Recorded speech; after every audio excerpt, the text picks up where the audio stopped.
आपली जी द्राक्षाची व्हरायटी बघतो, द्राक्षाची व्हरायटी कोणती हो? SSN बागेचं वय किती? 4 म्हणजे चौथं पीक आहे. चौथं. बाग लावून 5 वर्ष झाली. तसं आपण लावलं हे सुरुवातीला डॉगरेज लावलं होतं. पहिल्यापासून म्हणजे पहिली 3 पिकं आणि हे चौथं पीक.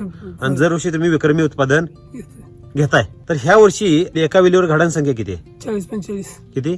40 40 ते 45. आणि सगळे घड कसे आहेत हो? 1 फूट. 1 फूट आहे. आणि हे मनी साहेब हे द्राक्षाचा मनी आहे का खारीक लावले ह्याला तुम्ही? खारीक सुद्धा ह्यापेक्षा बारीक असत्या. आपण मार्केटमधनं खारका आणतो का नाही? खारका केवढा असतो तो? बारक्या बी असतात, मोठ्या बी असतात. खारकेगत मनी झालाय.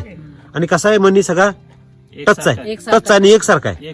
शेंड्याचा बाई मनी तेवढाच आहे आणि वरचा पण मनी सारखा एकसारखा आहे सगळा. मारात व्हेरिएशन कुठे झालाय का? नाही रिजन नाही. व्हेरिएशन नाही. आणि हे जे खाली साहेब हे काय उगवले? हे काय उगवले आपल्या रानात सगळे? मशरूम. हे मायक्रोरायझा उगवलंय. आणि 1-2 उगवलेलं नाही साहेब. ह्याला कुठनं उगवू आणि किती उगवू असं झालंय. काय झालं? कुठनं येऊ आणि किती येऊ असं झालंय. हे कधी येते माहितीये का साहेब? आणि कुठे येते? माती जिवंत असल्याची लक्षणं. माती जिवंत, मातीला बोलता येते का हो? बोलता येते की. हे अशा पद्धतीने बोलता येतं.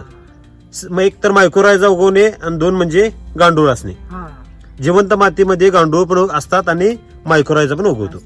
अगोदर लोक म्हणायची की कुत्रं मोतल्यानंतर हे येतंय. मग आता आपल्या दारात पण कुत्री असतात का नाही? तिथं काय बरं हे उगवत नाही? तर तिथली माती जिवंत नाही. आपली ही माती कशी झाली? सुपीक झाली आणि सजीव झाली. नुसती सुपीक नाही तर सजीव पण झाली. म्हणजे मातीला बोलता येते. एवढी पौष्टिक माती ह्यांनी केलेली आहे.